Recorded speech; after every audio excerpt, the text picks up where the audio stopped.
many of our viewers, they're always curious about the pivotal moment from being a passive investor or single family investor, and makes a switch to being involved in the real estate private equity space. Mhm. So maybe you could talk to us about that moment and what was the mindset that allowed you and motivated you to focus onto the commercial real estate investing sphere.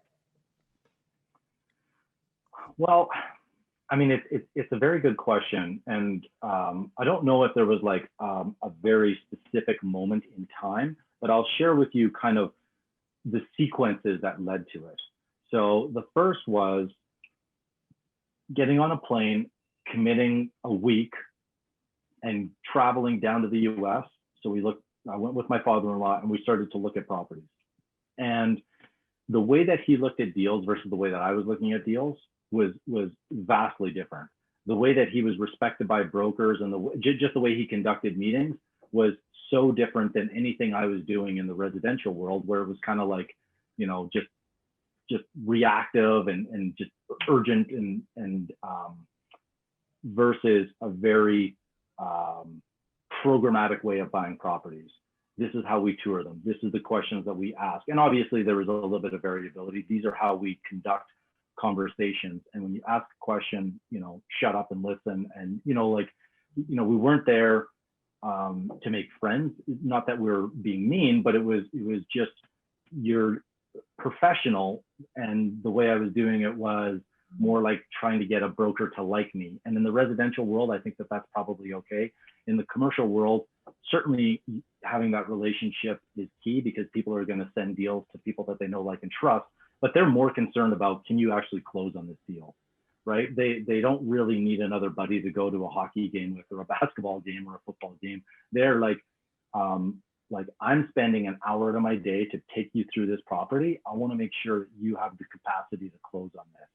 And if you're asking questions that are either too frivolous or just wasting my time, so I started to learn in that first week that I loved it. I was learning a lot, but also the importance of having someone that could kind of show you the ropes. And so once we got into the deal, I realized, and now all of a sudden we raised $2 million for that first deal. It was like the pressure to make sure that we did not make a mistake it's so much different than when you're just dealing with your own money. Because when it's your own money, I mean, you should treat it the same or more. But at least in my experience, when I'm raising money from, especially friends and family, you just take it to a whole new level of due diligence. And the reality is now you have 10 or 15 people asking you questions. And if you don't know those basic questions, they will lose faith and trust in your ability to execute. I mean, I literally raised $1 million this week on another deal. It's a smaller deal, hence why it's only $1 million, but there's only 3-4 investors in it. And so I'm here on vacation, but I'm still having 20 and 30-minute conversations to run through the deal. And I don't have an Excel spreadsheet. I don't have anything handy. I have to know the deal inside and out.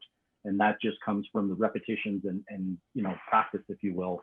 So I suppose the turning point was some of the questions that would get asked, and I'm sitting there with my father-in-law, my mentor, if you will, and the expectation that I knew that. And so the only way to know it is to make sure that you're doing all the numbers. You can't farm it out. You can't fake it. So. Right.